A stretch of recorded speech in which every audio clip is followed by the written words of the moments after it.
नमस्कार, मैं doctor Anupama Saxena LBS college Kotputli से प्रथम वर्ष राजनीति विज्ञान की इस कक्षा में आप सभी का स्वागत है। बच्चों, पिछले व्याख्यान में मैंने आपको तिलक के संबंध में बताया था और उसके अंतर्गत मैंने आपको उनके जीवन और उनकी रचनाओं से परिचित कराया था। आज के इस व्याख्यान में मैं आपको तिलक के सामाजिक विचारों से अवगत कराऊंगी। तिलक ने प्लेटो, अरस्तु, हीगल या ग्रीन की भांति किसी आदर्श राज्य की योजना प्रस्तुत नहीं की। वे मुख्यतः एक शिक्षक थे और प्राचीन भारतीय संस्कृति के प्रकांड पंडित भी। परंतु भारत की राजनीतिक मुक्ति की समस्या उन्हें राजनीति में ले आई। तिलक के संबंध में डॉक्टर राधाकृष्णन ने उचित ही लिखा था कि तिलक मूलतः एक विद्वान थे और केवल आवश्यकतावश एक राजनीतिज्ञ। मांडले जेल से मुक्त होने के बाद तिलक ने भी इसी प्रकार का विचार व्यक्त किया था। भारत की स्वाधीनता को केंद्र बिंदु मानकर उन्होंने जो कुछ कहा है उसी को हम उनके सामाजिक और राजनीतिक चिंतन के दृष्टिकोण से देखते हैं। सामाजिक विषयों के संबंध में तिलक का एक निश्चित दृष्टिकोण था। इस दृष्टिकोण को कुछ बिंदुओं के अंतर्गत देखा जा सकता है। पहला, राजनीतिक स्वतंत्रता बनाम समाज सुधार।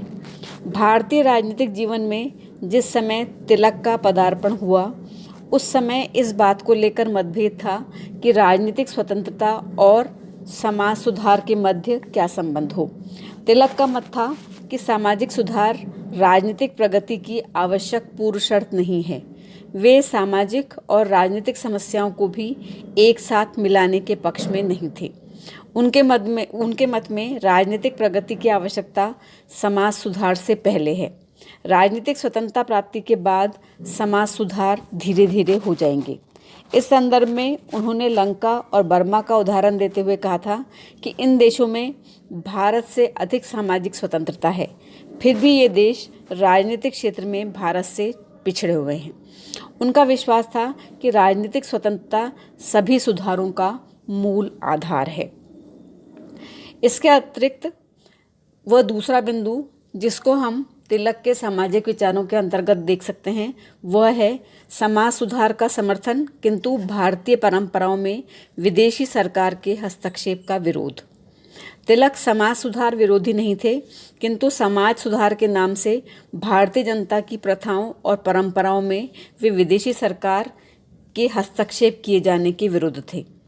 उनका मत था कि एक भिन्न सभ्यता और मूल्यों को मानने वाले विदेशी शासकों को सामाजिक विषयों में कानून बनाने का अधिकार नहीं देना चाहिए, क्योंकि ये समस्त विषय हिंदू जनता की भावनाओं से जुड़े हुए हैं।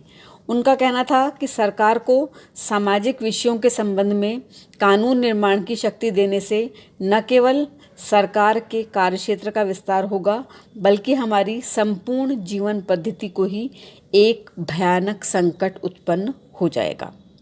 इसके अतिरिक्त सामाजिक क्षेत्र में तिलक ने देश काल के अनुरूप समाज सुधार का पक्ष लिया।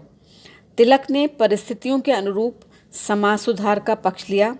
इस संदर्भ में उन्होंने लिखा कि समाज सुधारक जादू की छड़ी घुमाकर सब भी सुधार करना चाहते हैं। हमारा कहना यह है कि सुधार देश काल की परिस्थिति के अनुरूप ही हो सकते हैं। हम सभी के अपने परिवार हैं और हम समाज के साथ ही रहना चाहते हैं। इस दशा में व्यक्तिगत भावनाओं और समाज इच्छा के बीच सामंजस्य होना चाहिए, तभी सुधार स्थायी और टिकाऊ होंगे। जो लोग ये चाहते हैं कि केवल अपनी इच्छाओं के अनुसार ही जीवन बिताएं, उन्हें किसी एकांत द्वीप पर रहकर ही ऐसा करना चाहिए। अन्य लोग जो समाज में रहना चाहते हैं, उन्हें अपनी इच्छाओं और सामाजिक परिपाटी के बीच समझौता करना होगा। इसके अतिरिक्त तिलक का ये मानना था कि सुधार जनता के भीतर विकसित होने चाहिए। तिलक चाहते थे कि सुधार जनता के भीतर विकसित हों, वे उन पर जबरन न थोपे जाएं। 1890 में पूना में भाषण देते हुए उन्होंने कहा था कि आज समाज सुधार की बड़ी चर्चा है, किंतु हमें इस बात का ध्यान रखना चाहिए कि हमें जनता को सुधारना है और यदि हम स्वयं को जनसमूह से अलग कर लेंगे तो कोई भी सुधार संभव नहीं होगा। इसका सबसे ज्वलंत उदाहरण है कि यद्यपि विधवा विवाह आवश्यक है, फिर भी बहुत से समाज सुधारक अपने परिवारों में इस पर अमल करने को तैयार नहीं है। इसलिए मेरा विचार है कि प्रत्येक व्यक्ति को सुधारों का आरंभ स्वयं से करना चाहिए और दूसरों के विचारों में परिवर्तन अपने व्यवहार द्वारा करना चाहिए। इन सब बिंदुओं के अतिरिक्त तिलक भारतीय संस्कृति, परंपराओं और नैतिक मूल्यों के पक्षधर थे। तिलक को भारतीय संस्कृति, परंपराएं और नैतिक मूल्य अत्यधिक प्रिय थे। इस कारण उनकी मान्यता थी कि सुधारों को लागू करते समय देश की प्राचीन संस्कृति, प्रथाओं और परंपराओं के साथ संबंध विच्छेद न किया जाए। वे भारतीय जनता को उनके वैभवशाली भूत और महत्वपूर्ण सांस्कृतिक उपलब्धियों का स्मरण करा के प्रेरित करना अधिक उचित समझते थे। इसके अतिरिक्त तिलक सामाजिक क्षेत्र में अस्पृश्यता के अंत के पक्षधर थे। तिलक अस्पृश्यता के विरोधी थे। गणपति उत्सवों में उन्होंने अछूतों को भी शामिल किया। 25 मार्च 1918 को प्रथम दलित वर्ग सम्मेलन में अपनी अस्पृश्यता की नीति पर बोलते हुए उन्होंने कहा कि अस्पृश्यता का अंत होना चाहिए। सभी भारतवासी एक ही मातृभूमि की संतान हैं। अस्पृश्यता को किसी भी नैतिक और आध्यात्मिक आधार पर उचित नहीं ठहराया जा सकता।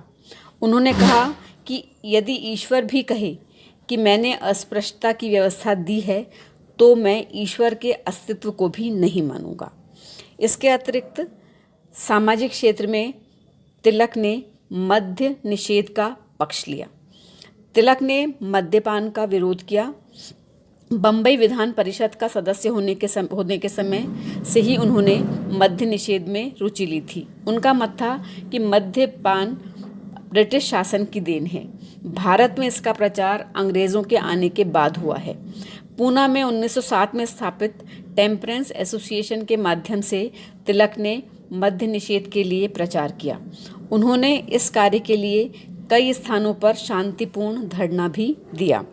तिलक ने नवयुवकों को शराब न पीने का अनुरोध किया और कहा कि युवक शराब के पक्षपातियों की नीति का विरोध करते हुए जेलों को भरने के लिए तैयार हो जाएं।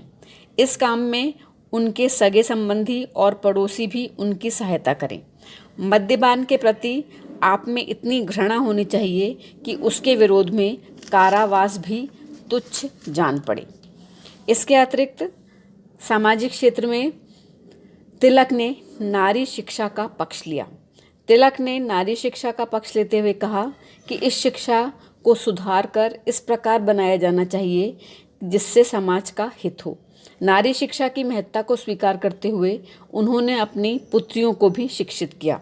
इसके अतिरिक्त तिलक बाल विवाह के विरोधी और विधवा विवाह के पक्षधर थे। तिलक का सामाजिक कार्यक्रम निम्न बिंदुओं के अंतर्गत देखा जा सकता है। उन्होंने कहा था कि कन्याओं का विवाह 14 वर्ष की आयु से पूर्व न हो, लड़कों का विवाह 20 वर्ष की आयु से पूर्व न हो, कोई भी व्यक्ति 40 वर्ष के बाद विवाह नहीं करे। यदि कोई व्यक्ति पुनः विवाह करना चाहता है तो उसे विधवा से विवाह करना चाहिए।